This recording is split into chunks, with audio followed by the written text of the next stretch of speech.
नमस्कार दोस्तों, मैं केसी साहू सर आप सबका स्वागत करता हूं एक बहुत ही मजेदार गणित पर। जी हां दोस्तों, यहां पर आप देख सकते हैं 30 plus 30 plus 30 is equal to कितना लिखा है 80। इसका मतलब यह है कि हम सभी जानते हैं कि 30 plus 30 plus 30 is equal to वास्तव में कितना होता है 90 होता है। लेकिन भाई यहां पर 30 प्लस 30 प्लस 30 बराबर 80 क्यों हो रहा है? मतलब यहां पर जो 10 जो है वो मिसिंग क्यों हो रहा है? तो आपको पता करना है कि ये 10 कहां गया। तो चलिए मैं आपको प्रश्न को पूरा बताता हूं और आप ध्यान से देखिएगा, बहुत ही आसानी से आपको समझ आने वाला है। इसके लिए बस आपको क्या करना है, वीडियो को पूरा देखना है। और ऐसे ही शानदार वीडियो इस चैनल के माध्यम से हमेशा अपलोड किए जाते हैं जो बहुत ही यूनिक होते हैं, मजेदार होते हैं। और इस प्रकार के जो डाउट वाले प्रश्न होते हैं उसको आप बहुत ही आसानी से समझ सकते हैं। जैसे आज के प्रश्न में क्या है, ध्यान दीजिएगा। 3 दोस्त हैं, ए, बी और सी। ये तीनों दोस्त क्या करते हैं, मिलते हैं और तीनों लोग क्या करते हैं, एक दुकान में जाते हैं। और एक दुकान में इनको क्या खरीदना है, कंपास खरीदना है। चलो, ये तीनों जो है स्टूडेंट हैं और ये तीनों जो है क्या खरीदते हैं, कंपास बॉक्स खरीदते हैं। ठीक है, अब एक कंपास बॉक्स का जो रेट है उसके आधार पर प्रत्येक कंपास बॉक्स का जो रेट है ना वो कितना रुपए है, 30 रुपए। तो ये तीनों व्यक्ति जो है 30 रुपए के हिसाब से जब इन लोगों ने तीनों लोगों ने 30-30 रुपए मिलाया, ये देखिए तीनों लोगों ने 30-30 रुपए मिलाया तो कितने रुपए हो गया, 90 रुपए। 90 रुपए इस दुकानदार को दे दिया। अब दुकानदार ने क्या किया, 90 रुपए लिया और 3 कंपास बॉक्स इनको दे दिया। कंपास बॉक्स लेकर के तीनों लोग चले गए।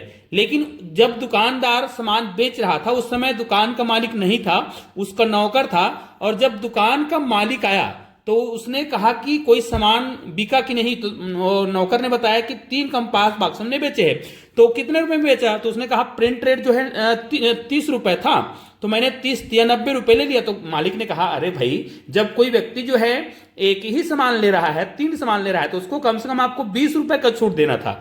उसने कहा कि अभी व्यक्ति जो है आसपास में ही होगा, तो आप एक काम करो, तीनों को क्या करिए, मतलब आपने 90 रुपए लिया था ना, तो आप क्या करिएगा, 20 रुपए वापस कर दो, है ना। दुकानदार ने कहा कि 20 रुपए वापस कर दो। 20 रुपए उस नौकर को दिया और नौकर जो है 20 रुपए लेकर चला गया। अब मालिक को नहीं पता था, भाई याद रखिएगा, जो दुकान के मालिक है उसको नहीं पता था कि वो 3 लोग हैं। उसने क्या किया, एक ही व्यक्ति ने अगर एक कंपास बॉक्स खरीदा है, 3 खरीदा है, तो उसके हिसाब से 20 रुपए छूट देना है करके 20 रुपए दे दिया और वापस। अब भाई यहां तो 3 लोग हैं, ए, बी और सी, है ना, इसका नाम कुछ भी हो, 3 लोग हैं और तीनों लोगों ने 30-30 रुपए मिलाया था शुरुआत में खरीदने के लिए। 20 रुपए दिया गया उस नौकर को। ठीक है, अब ये जो दुकान का जो नौकर है वो जब आया तो उसने सोचा कि अरे भाई मुझे तो 20 रुपए वापस करना है 3 लोगों को। तो उसने क्या किया, तीनों लोगों को, मतलब प्रत्येक व्यक्ति को 5-5 रुपए वापस किया। और वास्तव में 20 रुपए था, तो 5-5 रुपए वापस किया ना, तो कुल मिला के यहां पर टोटल रुपए कितना हो रहा है। अब ये व्यक्ति हिसाब कर रहा है कि मुझे वो जो कंपास बॉक्स है वो कितने रुपए पड़ा। ध्यान दीजिएगा, एक एक कंपास बॉक्स को हिसाब करने, तो एक व्यक्ति को 25 रुपया पड़ा, इसको भी 25 रुपया पड़ा और इसको भी 25 रुपया पड़ा। मतलब तीनों व्यक्ति अगर कंपास का मूल्य निकाले तो उसका रुपया कितना हो रहा है, 75 रुपए। अब देखिए 75 रुपए यहां पे हो रहा है और 5 रुपए स्वयं जो है उसका नौकर रख ले रहा है। मतलब 20 रुपए जो वापस किया उसमें से 5-5 रुपए, मतलब टोटल 15 रुपए वापस किया। 5 रुपए स्वयं किसने रखा है, उस नौकर ने रखा है। अब इस 5 रुपए को इसमें मैं जोड़ता भी हूं तो कितना हो रहा है, 80 रुपए। ये देखो यहीं पे गड़बड़ हो रहा है। और वास्तव में कितने रुपए था, तीनों ने कितने रुपए मिलाया था, ये देखिए 30 दिया, 90 रुपए। तो भाई वास्तव में 90 रुपए जब मिलाया गया है शुरुआत में और जब उसको हम जोड़ रहे हैं तो यहां पर 80 रुपए हो रहा है। तो इन दोनों के बीच में कितने रुपए का गैप आ रहा है, 10 रुपए। तो क्या आप बता सकते हैं कि ये 10 रुपए कहां गया? मैं यही पूछ रहा था कि यहां पर 10 रुपए का अंतर क्यों हो रहा है। ठीक है, और आप लोग वीडियो को यहीं रोक दीजिएगा और अगर आपको इसका पता है सॉल्यूशन तो आप लोग मुझे डिटेल में कमेंट करके जरूर बताइएगा, ताकि मैं आपके उस कमेंट का जवाब दे सकूं। और इस वीडियो में आगे भी मैं जवाब देने वाला हूं, ध्यान से देखिएगा, क्योंकि इस प्रकार के जो भी प्रश्न होते हैं ना वो प्रश्न गलत होता है। ध्यान दीजिए, यहां पर अक्सर ऐसे आपने बहुत सारे वीडियो देखे होंगे जिसमें इस प्रकार के प्रश्न किया जाता है और इस प्रकार के प्रश्न में पूछा जाता है कि ये अंतर कैसे आ गया। तो भाई यहां पर प्रश्न ही गलत है, क्योंकि हम देख 75 प्लस 5 को जोड़ रहे हैं तो 80 हो रहा है। तो याद रखिए यहां पर हमें दो चीजों को जोड़ना होता है, दो चीज हम इसको क्या कर सकते हैं, प्रूफ कर सकते हैं। कैसे कैसे देखिएगा। सबसे पहले तो आप ये याद रख लीजिए, तीनों व्यक्ति ने कितने रुपए मिलाए हैं शुरुआत में, 30-30 रुपए। ये देखिए 30-30 रुपए मिलाए हैं तो टोटल 90 रुपए। अर्थात या तो हमें यह कहा जाए कि शुरुआत में कुल जितने रुपए थे वो 90 रुपए आप लाकर बताइए, या फिर कुल कितना खर्च हुआ है ये आपको बताना है। तो खर्च होने के लिए आपको याद रखना है एक कंपास का जो मूल्य है वो कितना है, वास्तव में 30 रुपए है। लेकिन जब उसने 3 कंपास बॉक्स खरीदा, याद रखिएगा 3 कंपास बॉक्स खरीदा, इसका मूल्य कितना है, याद रखिएगा इसका मूल्य है 70 रुपए, क्योंकि 20 रुपए वापस किया गया है। अर्थात या तो हमें 70 रुपए का हिसाब देना है या फिर हमें 90 रुपए का हिसाब देना है। तो हमें यहां पर काम करना है कि हम 70 रुपए का हिसाब दें या फिर 90 रुपए का, क्योंकि अगर मैं 70 रुपए का हिसाब देना चाहूं तब भी मैं दे सकता हूं। देखिएगा 70 रुपए का हिसाब कैसे देंगे, हमको पता है कि उसके नौकर ने 5 रुपए तीनों को वापस किया। ध्यान दीजिएगा अभी हम 90 रुपए का हिसाब नहीं दे रहे हैं, अभी हम 70 रुपए का हिसाब दे रहे हैं, तो आपका 10 रुपए कहीं नहीं जाएगा। देखिए क्योंकि ये तीनों व्यक्ति शुरुआत में तो 30 या 90 रुपए खर्च किया था, लेकिन इन तीनों व्यक्ति को 5-5 रुपए वापस किया गया। इसका मतलब यह है प्रत्येक व्यक्ति का वास्तविक खर्च कितना हुआ है। ध्यान दीजिएगा यहां पर हम मानते हैं 25, इसका 25 रुपए हो गया, यहां पर भी 25 रुपए हो गया, यहां पर भी 25 रुपए हो गया। मतलब तीनों व्यक्ति का वास्तविक रूप से कितना खर्च हुआ है, तो तीनों का अगर हम जोड़ेंगे ना तो वास्तव में तीनों व्यक्ति ने वास्तविक रूप में 75 रुपए खर्च किया है। हालांकि कंपास का मूल्य कितना है, 70 रुपए, और तीनों का वास्तविक खर्च कितना हुआ है अभी, 75 रुपए।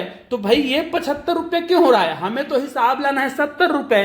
तो ध्यान दीजिए वास्तव में कंपास का जो मूल्य है वो 70 रुपए है, लेकिन इसी 70 रुपए में से, इसी 75 रुपए में से 5 रुपए कौन रखा है, नौकर रखा है। इसका मतलब इसको हम माइनस करेंगे ना तो यहां पर आ जाएगा 70 रुपए। तो ये देखिए पहला हिसाब हमारा आ चुका है, कौन सा हिसाब आया है, 70 रुपए। मतलब कंपास का वास्तविक मूल्य 70 रुपए निकल चुका है, जो कि परफेक्ट है। अब ये 5 रुपए किसने रखा है, नौकर ने रखा है। तो यहां पर हमें 70 रुपए का हिसाब देना है, मतलब कंपास का हिसाब देना है। तो हम हिसाब दे चुके हैं, यहां पर 75 रुपए में 5 रुपए नौकर ने रखा और 70 रुपए कंपास का है। हाँ यहां पर यदि आप क्या करना चाहें, 90 रुपए का हिसाब देना चाहें, तब भी आप 90 रुपए का हिसाब दे सकते हैं। कैसे 90 रुपए का हिसाब देंगे, ध्यान दीजिएगा। यहां पर देखिए तीनों व्यक्ति क्या सोच रहे हैं कि हमें कंपास कितने रुपए में पड़ा है, तो ये सोच रहे थे शुरुआत में 75 रुपए पड़ा है। ठीक है, ये देखिए 25, 25 और 25। ठीक है, तो यहां पर वास्तव में कंपास जो है 75 रुपए का नहीं है, वास्तव में कितने रुपए का है, 70 रुपए का है, और इसका हिसाब हम दे चुके हैं। अब हमें हिसाब देना है 90 रुपए का। तो याद रखिएगा इन लोग शुरुआत में खर्च कितने किए थे, ध्यान दीजिएगा शुरुआत में इनको ऐसा लग रहा है कि इसने क्या किया है, 25 रुपए खर्च किया है। तो यहां पर कितना आ रहा है, 70 रुपए। देखिए यहां पर आ रहा है 75 रुपए। अब इस 75 रुपए में इनको तीनों व्यक्ति को कितने रुपए वापस किया गया था, देखिए वापस करने के बाद इनके पास कितना खर्च हुआ, 25 रुपए। ठीक है, तो 25 या 75। अगर 90 रुपए का हिसाब लाना है तो ये जो माइनस आपने किया है, ये कितने रुपए आपने माइनस किया है, देखिए 5, 5 और 5, कितने रुपए आपने माइनस कर दिया है, 15 रुपए। अब इसमें ये 75 रुपए में ना, 75 रुपए में नौकर का भी पैसा है और ये वापस किया गया वो भी पैसा जुड़ा हुआ है। तो इसमें तो नौकर का पैसा जुड़ा हुआ है, इसको आपको माइनस करने की आवश्यकता नहीं है। ये जो आप 15 रुपए वापस कर रहे थे, इसको आपको क्या करना पड़ेगा, फिर से जोड़ना पड़ेगा, क्योंकि इसी 15 रुपए को आपने माइनस किया है।